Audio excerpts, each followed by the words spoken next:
Students, first like, subscribe and press the bell icon.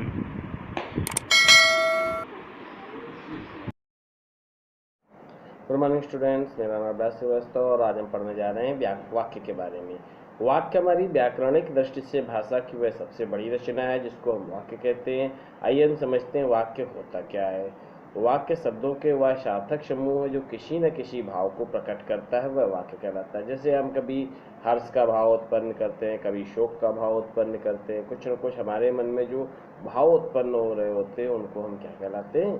वाक्य कहलाते हैं। भाव प्रकट करने के लिए जिस माध्यम का यूज करते हैं वाक्य कहलाते हैं।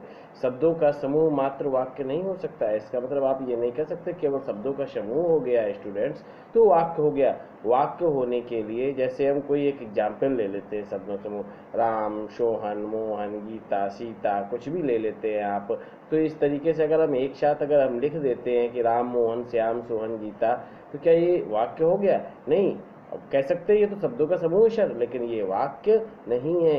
एक शब्द का समूह होकर के भी यह वाक्य नहीं है, क्योंकि यह ना तो कोई भाव प्रकट कर रहा है और ना ही किसी अर्थ की प्रतीत हो रही है, यानी ये अर्थ को प्रतीत भी नहीं कराता है, ये अर्थ भी नहीं इसमें निकल रहा है। तो इस प्रकार हम कह सकते हैं ये हमारा वाक्य नहीं है।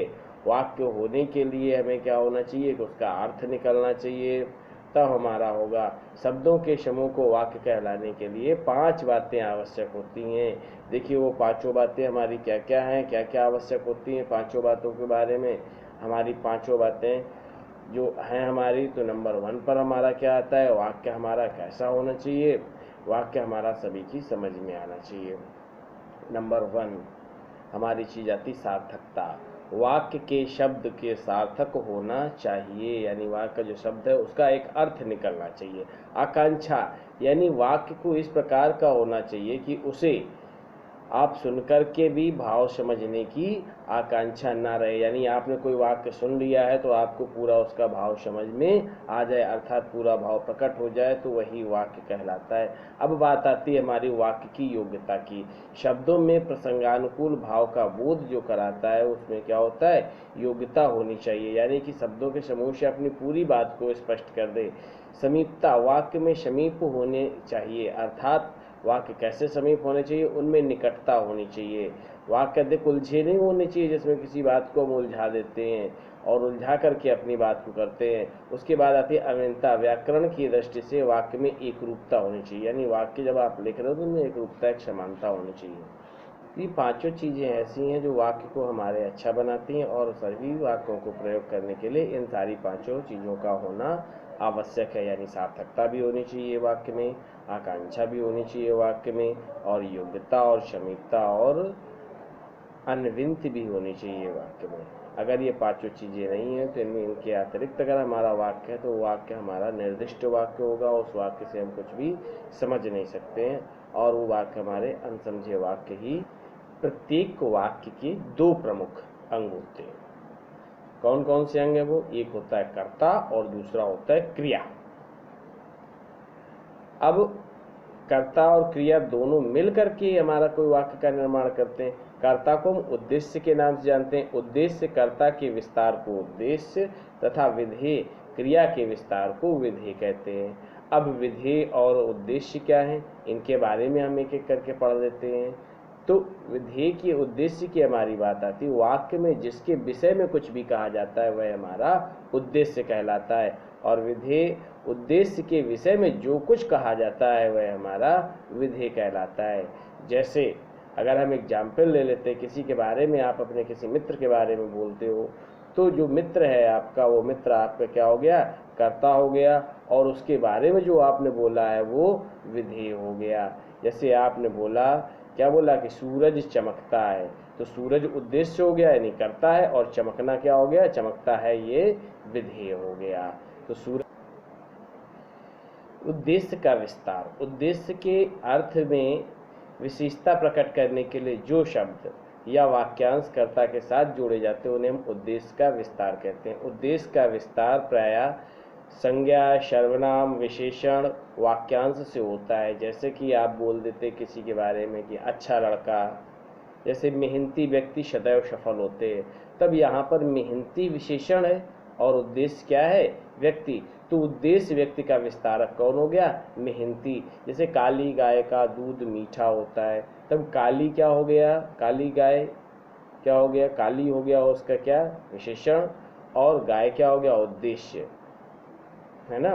तो इस प्रकार से हम अब बात कर लेते हैं विधेय का विस्तार। जो शब्द विधेय के अर्थ में विशेषता बताने के लिए प्रयोग किए जाते हैं, विधेय का विस्तारक कहलाते हैं। विशेषता, आप विधेय की, अभी तो कर्ता की आप विशेषता बता रहे थे, आप किसकी विशेषता बता रहे क्या है बच्चों? विधेय की। तो विधेय का विस्तार कारक, क्रिया विशेषण, पूर्वकालिक, ये सारे होते हैं। जैसे वह लड़का ध्यान पूर्वक सुनता है, यहाँ पर सुनता क्या है? विधेय का ध्यान पूर्वक विस्तारक है। यानी हम बोल सकते थे वह लड़का सुनता है, केवल सुनता भी तो बोल सकते थे, लेकिन वह लड़का ध्यान पूर्वक सुनता है, तो यहाँ पर हमारा क्या हुआ? विस्तार हुआ क्रिया का। तो ये हमारा क्या कहलाया? क्रिया का विस्तारक कहलाया। ये हमारा वाक्य के प्रकार। वाक्य के हमारे दो प्रकार के होते हैं, अर्थ के आधार पर और एक रचना के आधार पर। चलिए, अर्थ के आधार पर वाक्य के भेद। अर्थ के आधार पर वाक्य के 8 भेद होते हैं। नंबर 1 पर हमारा होता है विधिवाचक वाक्य या फिर विधारणार्थक वाक्य, ऐसा वाक्य। उसके बाद नंबर 2 पे आता है हमारा निषेधात्मक वाक्य, यानी कि निषेधात्मक वाक्य। और तीसरा हमारा क्या होता है? आदेशात्मक वाक्य, आज्ञार्थक वाक्य, या हम कह सकते हैं चौथा नंबर हमारा होता है प्रश्नवाचक वाक्य। 5वें नंबर हमारा था संदेहार्थक वाक्य या संदेह सूचक वाक्य। 6वां इच्छार्थक या इच्छावाचक वाक्य। 7वां संकेतवाचक वाक्य या फिर विस्मयादिबोधक वाक्य। ये हमारे 8 प्रकार के कुल वाक्य होते हैं, जिनके बारे में अब हम एक एक करके पढ़ेंगे। एक एक बारे में उनके एग्जाम्पल भी देते जाएंगे और हम उनके बारे में पढ़ते भी जाएंगे। तो पहला नंबर यह विधारणार्थक वाक्य, जिस वाक्य में किसी कार्य के होने का पता लगता है, जैसे लड़की खाना खाती है, परिश्रमी लोग सफल होते हैं।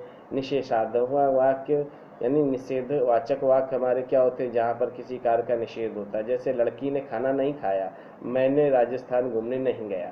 तो यहाँ पर क्या हुआ? आदेशात्मक वाक्य हमारा क्या होता है? आज्ञार्थक वाक्य, जिस वाक्य में किसी तरह का उपदेश, आज्ञा, आदेश दिया जाता है। तुम मेरे लिए पानी लाओ, दरवाज़ा बंद करो, शांत बैठो, इधर उधर मत देखो, ये सारी चीज़ें हमारी क्या है? हम आदेश दे रहे हैं। क्या? अपने से जब छोटों को आदेश देते हो, आदेशवाचक वाक्य होते हैं। नंबर 4 पाता प्रश्नवाचक, जिस वाक्य में किसी प्रश्न के का बोध होता है, कहाँ, कब, कैसे, क्यों, किसका आदि, वहाँ पर हमारे प्रश्नवाचक वाक्य होते हैं। जैसे हम क्या बोल सकते हैं कि मेरी पुस्तक कहाँ है, तुम दिल्ली से कब लौटोगे। तो यहाँ पर हम क्या, कब और कहाँ का प्रयोग किया है हमने। तो ये हमारे वाक्य कैसे हैं? प्रश्नवाचक वाक्य हैं। इनको हम क्या बोलेंगे? प्रश्नवाचक वाक्य के नाम से जानेंगे, और ये हमारे प्रश्नवाचक वाक्य कहे जाएंगे। उसके बाद हमारी बात आती है प्रश्नवाचक वाक्य में आप कोई भी क्वेश्चन कर रहे हैं, किसी से भी कोई भी प्रश्न पूछ रहे हो, तो सारे प्रश्नवाचक वाक्य ही कहे जाएंगे। संदेहार्थक या संदेह सूचक वाक्य, जिस वाक्यों से संदेह की आशंका की संभावना की सूचना दी गई हो, उन्हें हम संदेहवाचक वाक्य कहते हैं। जैसे आप किसी भी चीज़ का संदेह करते हैं, शायद लड़की खाना खाएगी, या संभवतः आज वह आएगा, या संभवतः आज बारिश होगी, या संभवतः आज स्कूल बंद रहेगा, या संभवतः आज हमें होमवर्क नहीं मिलेगा। तो ये सारी चीज़ें हमारी क्या हैं? ये सारी चीज़ें हमारी संदेह उत्पन्न कर रही हैं। इच्छार्थक वाक्य हमारे क्या होते हैं? इच्छावाचक वाक्य, जिस शब्द में इच्छा या शुभकामना, आशीर्वाद व्यक्त होता है, वहाँ पर हमारा क्या होता है बच्चों? वहाँ पर हमारा इच्छार्थक वाक्य होता है। ईश्वर तुम्हें लंबी आयु प्रदान करे, तुम्हारी यात्रा सफल हो, तुम्हारे एग्जाम में अच्छे नंबर आएँ, आप अच्छी मेरिट पाएँ, है ना, आप स्वस्थ रहे। तो ये सारी क्या है? जो हम आशीर्वाद दे रहे हैं, किसी को विश कर रहे हैं, तो हमारी क्या, अपने इच्छा से, जैसे किसी को करेज कर देते हैं, श्राप दे दिया, तो ये सारी चीज़ें क्या हमारी इच्छा से उत्पन्न हो रही हैं। जो इच्छा से उत्पन्न होने के बाद जो वाक्य निकलते हैं, उन्हें हम क्या कहते हैं? इच्छार्थक या इच्छावाचक वाक्य कहते हैं। शुभकामना देते, वो भी हमारे इच्छावाचक वाक्य ही होते हैं। चलिए अब लेते हैं हम संकेतवाचक वाक्य, जिस वाक्य से किसी प्रकार की शर्त या संकेत व्यक्त हो उसे हम संकेत वाचक वाक्य कहते हैं। जैसे हम कभी इशारे से कह देते हैं तो संकेत होते। यदि तुमने मेहनत की होगी तो सफल हो जाते, अगर मेहनत की होती तो सफल होते। उधर बैठो, यहाँ आओ, ये देखो, विस्मय आदि बोधक वाक्य। जिस वाक्य में विस्मय का बोध होता है, हर्ष शोक घृणा के आदि के भावों का बोध होता है, वहाँ विस्मय आदि बोधक वाक्य होते हैं। जैसे क्या लिखते, वाह कितना सुंदर फूल है, आहा आज खाने में मजा आ गया। तो इस तरीके से अगर हम वाक्य बोलते तो ये सारे हमारे विस्मय आदि बोधक वाक्य